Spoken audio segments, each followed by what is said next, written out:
you? Deuce! I gotta find my brother. Deuce! Deuce! Deuce! Deuce! Deuce, come on, man! I've been looking everywhere for you, Deuce. Nothing without my brother. There's no Ace without Deuce. Where are you? Deuce! Deuce! Deuce! Deuce! Deuce! Deuce, it's me! Hey, man! It's me, Ace, where have you been? Calm down, man! Deuce, oh my God! You acting real crazy right now! I'm acting crazy. It's so good to see you. It's been a year, Deuce. Bro, it's been a whole pandemic. What am I supposed to do? I don't know. Why are you sleeping under trucks? Is this what you fall into? Yeah, man. You know, we ain't never hit that 100 subscribers. Let me help you up, Deuce. Hold up, man. Come on. Come on. It's my brother, Deuce. Hey, you trying to go watch Thor: Love and Thunder? Oh, yeah, man. I'm down. All right, let's go.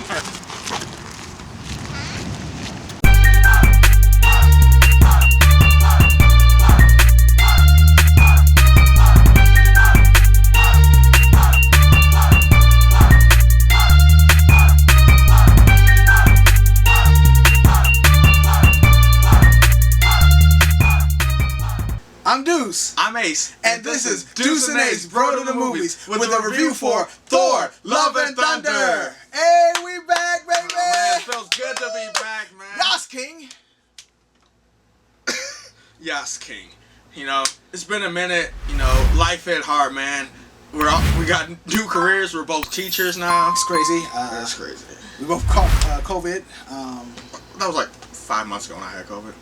We haven't done Deuce and Ace in like a year. So if you stayed subscribed, thank you. If you're watching this video and wondering who we are, watch the intro video from like 3 years ago. No, man, don't worry about who we are. That's old us. This is new us. We're completely different. Life has changed us, aged us. Look how trash Deuce looks. I look old as Alright, so... And I look just as young and sexy. Thank you. Alright, enough of that rambling. We just got out of the theaters 30 minutes ago, Thor: Love and Thunder. So, you know what we do. We give you the spoiler-free in the first half of the video, first quarter, depending on how long we ramble, and then we come back with spoilers. So, hey, we're a little rusty, so bear with us, okay? So, Deuce. I'm Deuce. I'm Ace, and this is... So, Ace, take it away. Oh, man, you know, Thor 4, brand new Thor movie. Me, personally, I've always loved the Thor movies. People hate on the first and the second one. They've been my favorite Marvel movies. Hi, I'm people. Multiple people because he's so fat, yes. But this movie's just fun. After all the events of Endgame, you know, Ragnarok, all the other stuff, Thor's back in action. We got a little bit of Guardians of the Galaxy in there. Could have done without that. And we just got Thor doing Thor stuff. Taika Waititi directing, bring his trademark weird comedy and bright flashing colors. To me, this just felt like watching a comic book on screen, which I enjoyed. Yeah, so Ace did the setup. I'm going to have to disagree with the setup. I don't feel like this was watching a comic book on screen. I feel this was watching a director who was a little haughty from the success of Thor Ragnarok. Spell haughty. H-A-U-G-H-T-Y. Come at me, bro. He's a teacher now. Wow, but it's just like, so, I don't know. I honestly don't know how I feel about this movie. I'm not going to say I didn't enjoy it, because I did. But then, when I think about it, it's like, did I enjoy it? So, it was a fun... I can't call it a ride. It was just fun. Well, it was a movie, not a ride, so that makes sense. Wow, that's kind of a metaphor. But, yeah, it's just like, some of the comedy, it was just like, for comedy's sake. Like, don't get me wrong, I like improv. Me and Ace actually started an improv troupe, like, halfway through the pandemic. We were going insane. As you can see, it didn't go anywhere. Not yet. Not yet. Be on the lookout. But, yeah, it was just like... It was like, that's funny. Oh, okay. It was just like right. a nice, you know, a movie you take your family to see. A dumb popcorn movie. Oh, they curse a lot, so if you have younger kids, maybe not, but... Or if you don't care about that. And they also said the word orgy like 5 times, and it was like, The kids don't know what that is. Exactly, so they'll ask, Daddy, what's an orgy? I guarantee his kids are not going to ask him about an orgy. I guarantee they will. You just said orgy like 5 times, too. This video... Your kids are going to watch this video. Alright, so, anyway, yeah, so I mean... Oh, sorry, I just got a funny text. From Mom? No, not from Mom. Oh, since Deuce and Ace has been on hiatus, he has like 3 new friends, so... I have multiple new friends. Don't worry about it. Alright. So, yeah, I mean, so... this is like a lot of the Phase 4 movies have been scaled down to the story that they're telling. Black Widow focus on Black Widow. Trash movie. Shang-Chi focus Trash movie. Shang-Chi. Eternals focus on who knows what the heck they focus on.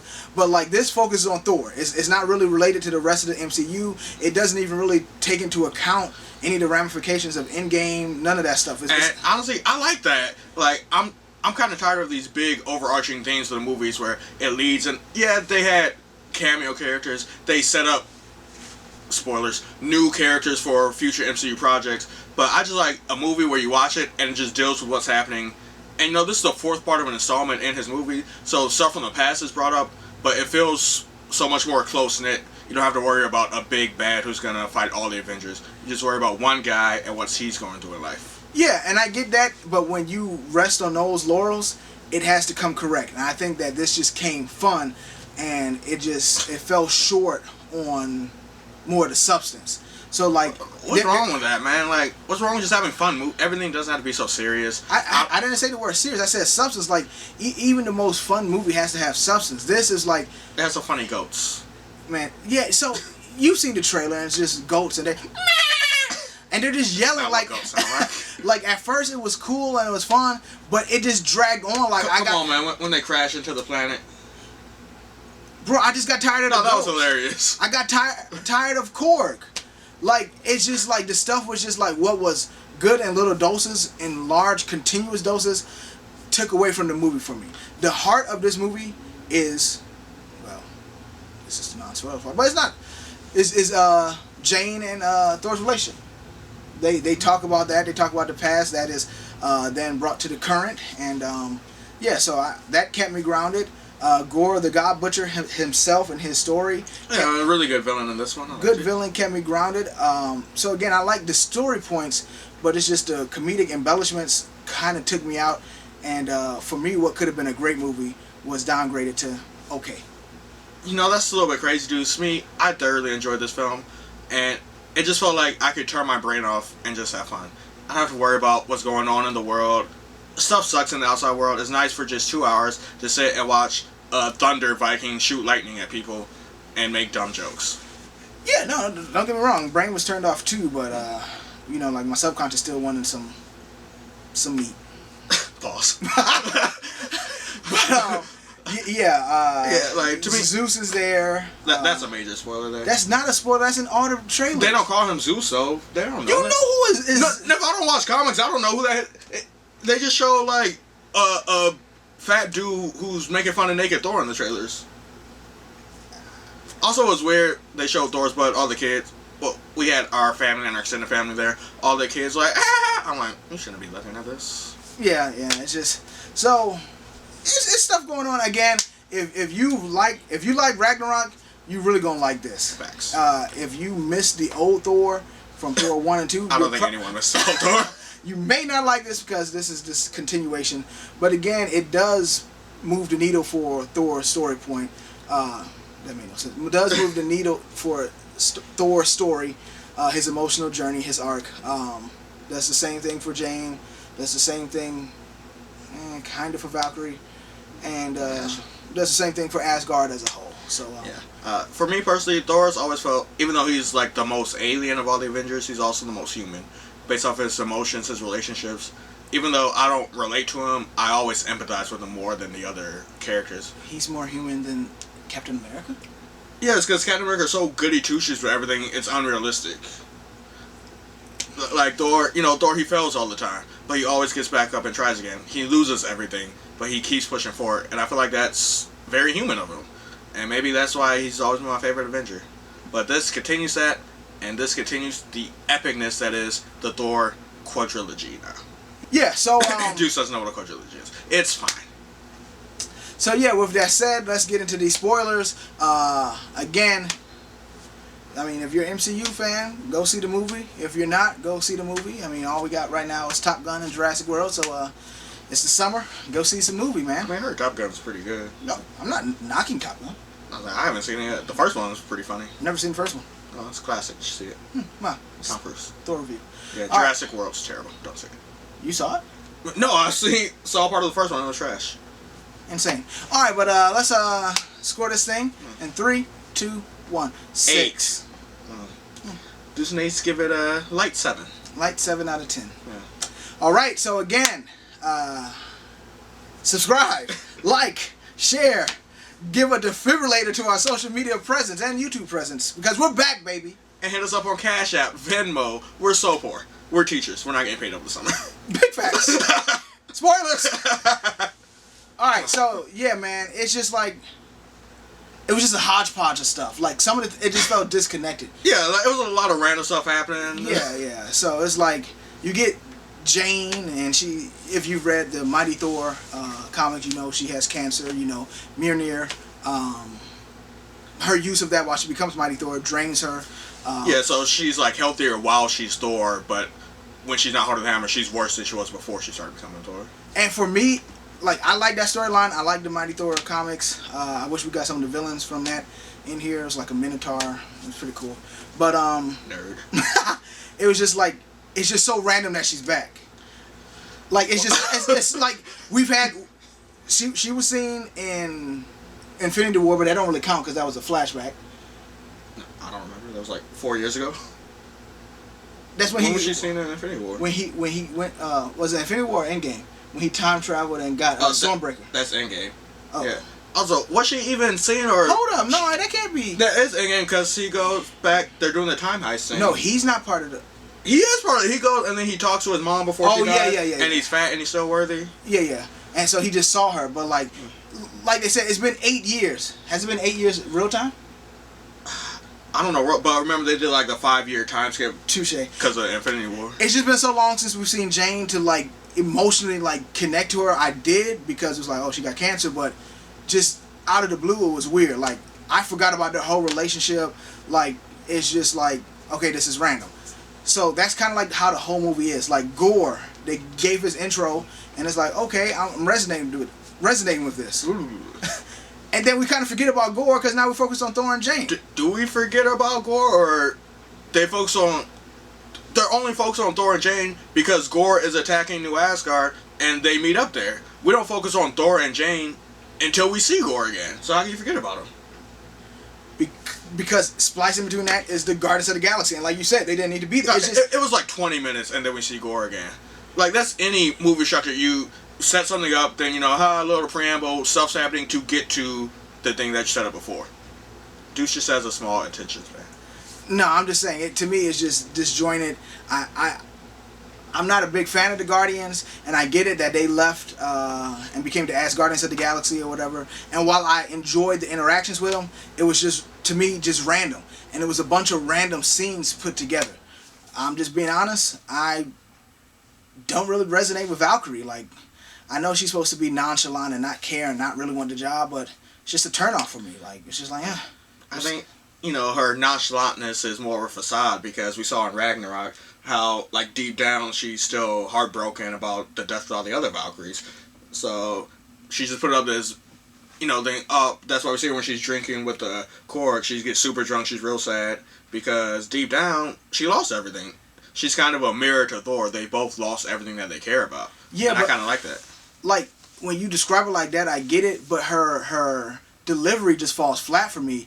It's kind of like Chris Hemsworth is charismatic and like, oh yes, there's a rabble-rousel, blah blah blah blah. And so like, if you're not bringing that energy, it just you don't want too many people you need someone to play off of. I'm not saying like she has to be the same energy, but to me it's like she's like Eeyore, like no energy. You don't get an Eeyore vibe from her? No, I also haven't thought of Eeyore in 20 years. Well, that's extreme. I think about Eeyore every day. And all the other Winnie the Pooh characters. Oh yeah, what forest they live in? The 100 Acre Woods. The heck? Like, come on, bro. Just trying to catch me off guard. Pooh stand for life. So yeah, still saying weird stuff. I don't know, man. It just didn't melt for me. Like, I can't. Korg was annoying. Like, it was weird that Zeus had a bibbity bobbity boo like voice. Like, there's just so many. I think that was just Russell Crowe trying to do a Greek accent. But it just, everything was like things that didn't necessarily need to have a comical touch to it did, and it was just like, I mean, it's a comedy movie. Everything's gonna have a comical touch.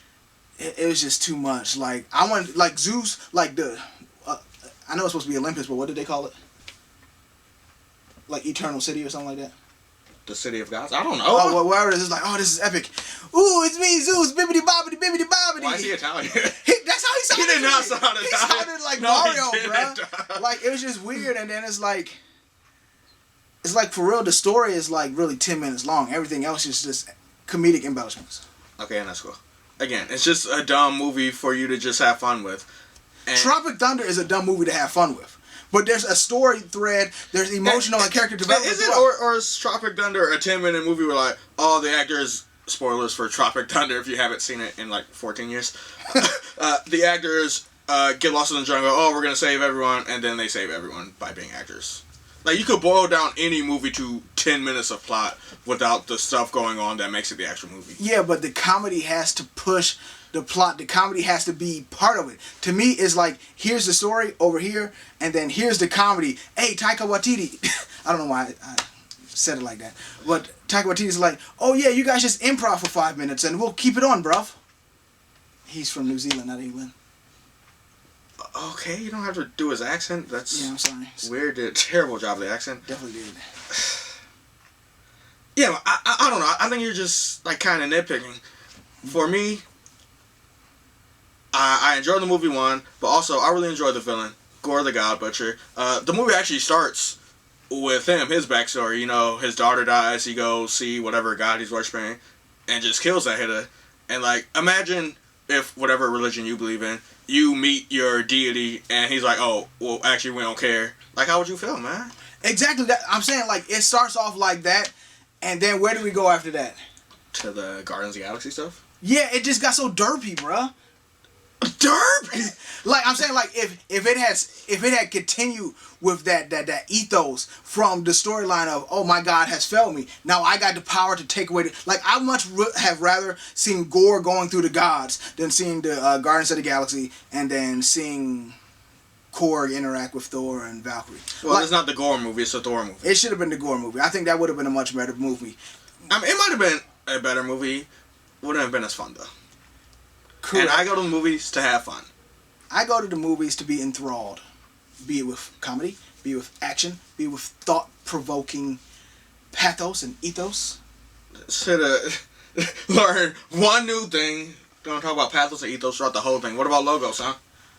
None. There's none in this movie, no. It's no logical sense. Facts. So, yeah, again, you know, I gave it a 6. It's not great. It's not bad, per se. It's just like, I was kind of mad overall. What would you have given Ragnarok? Ragnarok, probably would have given Ragnarok an 8. Because it was fresh. Like, the switch up from the past Thor movies, this was like, oh, dang, this is wild and new. This is the same thing as Ragnarok with a villain that we're kind of not spending no time with. So, it's like, I got to give it less because it's not refreshing. I don't know, man. What? Outside of, like, 2 or 3 Marvel films, none of the villains get time spent with them. Yeah, but I'm saying, like you said, I'm in agreement with you when you're talking about... That's agreements, not agreements. You're being real egregious right now. Egregious? No, I'm saying I agree with you. The setup was nice, and I guess it's like, because I ain't going in with no high expectations. Like, after Ultron, I go in with low expectations all the time now.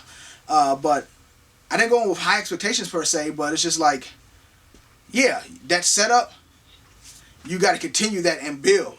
The setup was like, and then came right there. I don't know. For me, I think before this movie, I've been feeling like Marvel burnout. Deuce knows. I haven't even wanted to see any of the Marvel films. Like, I wanted to see, like, Spider-Man because that's my favorite superhero, and I loved it. I wanted to see Doctor Strange because I kind of like Doctor Strange, and it was kind of subpar. But this... Definitely not subpar, just FYI. We don't got a review for that, but if I were to give it a score, I'd give it a 9. I give it like a 5. Wow. Yeah, I rewatched it with my niece. It's almost trash. But for this one, man, I don't know. Something about the character of Thor just resonates with me, man. I like seeing Thunderbolt shout out. I like seeing him fly with a hammer. It's just cool, man. Yeah, the action was cool. The flips was cool. The visuals was cool. The like color aesthetic of the Shadow Realm. The Shadow Realm was cool. So I like the directing on the fight on like the Shadow Realm, where the like the camera spinning as you see like the Earth or Moon, whatever it is, rotating. It's a really cool directing. Taika Waititi. Yeah, no, I mean, don't get me wrong. There's definitely a lot of positives in this movie. My whole thing is just too much of his style of comedy. I mean, the MCU is full of comedy. Iron Man is comedic. Spider-Man is comedic. But this was just like, it was a drag for me. what a drag. I don't know. It was not a drag for me. And I really like how at the end of this movie, Thor loses someone else. It's like Thor can't get through a movie without someone dying on him. And we see, again, he just picks right back up again. He now has a daughter that he has to raise. He's a daughter with powers. Yeah, he's making pan flaps, and I don't even know what's going on. They're just going around protecting random alien species. Like, that's dope. I can't wait for Thor 5. Yeah, and Jane, even though she died, she went to Valhalla. My boy Heimdall got a son for something. He got a son. He got dreads now. Like, he's living his best life. He had dreads in Ragnarok. But his dreads grew. Sure, I'm not watching his dreads. Yeah, so Heimdall, his son. Siv was there for 2 seconds. She has one arm now. Yeah, so I like how now Thor, he's like taking the role of Odin. He's like, oh, I can grant my power to everyone else when before, Odin's like enchanting the hammer, whoever has the power of Thor. I thought it was dope. He's like, hey, just pick up a teddy bear and I'll give you thunder powers. So like, stuff like that. It's just a nice, fun family movie. Yeah. Without the orgies. It's like, stuff like that. It's like, it's cute, but it's like, Yeah, that's how I feel. Also, it was, I feel Loki was missed. Tom Hiddleston was missed. I don't know about you, man, but I missed his presence. I don't know. After the Loki TV show, like, I'm done with that. That show was trash. This is, like, out of left field, but all of the Disney Marvel shows have been pretty bad. Like, I can't stand them. Me and, not his daughter, but our sister's daughter were watching Ms. Marvel. I'm like, not for me, man. Ms. Marvel, I like the first 2 episodes, but episodes, specifically 4 and 5, like, miss me, Ms. Marvel. I didn't get that far. Yeah. So, yeah, I mean, it is what it is. Thor, Love and Thunder. 7 out of 10 from Deuce and Ace. Yeah. Deuce said that he liked that it was named Love and Thunder, and the daughter's name is Love, and Thor is Thunder. I'm like, that's a weird thing to like. It was just a nice bow to tie up the movie. So I like how it wasn't just a random name, and it wasn't just like, oh, Love and Thunder, Jane and Thor. So, yeah, 7 out of 10. We're back. I like how when Jane does a hammer, like, it breaks apart and just blasts people and comes back. That's tight. Yeah, definitely a cool new effect. Yeah. Yep. So, for the 3rd time, Deuce and Ace give it a 7 out of 10. Christian Bale did a pretty good job as Gore the God Butcher, Very charismatic performance. Definitely. He's Christian Bale. Yeah, so please be sure to like, subscribe. Hercules will be in the next one, apparently. Yeah, cool. Very comic accurate look on him. So, yeah, Deuce and Ace, make sure you like, subscribe, social media, Twitter, YouTube, all that jazz. We got defunct Facebook and everything. So, no one uses Facebook anymore. It's fine. Okay, yeah. So, yeah, thank you for listening. Thank you for sharing. Thank you for being you. Thank you for sticking around with us. Definitely. More content coming soon. Don't worry. Don't worry at all. I'm Deuce. I'm Ace. And this has been Deuce and Ace, Bro to the Movies. Out. Hey, Deuce and Ace here. Thanks again for sticking around for the whole video. We're so glad you did. We hope you enjoyed the movie reviews, the trailer reactions, the funny bros, and the quality content. If you do, be sure to subscribe, check out these videos, and be sure to follow us on Twitter and Instagram at Bro to the Movies. Deuce and Ace.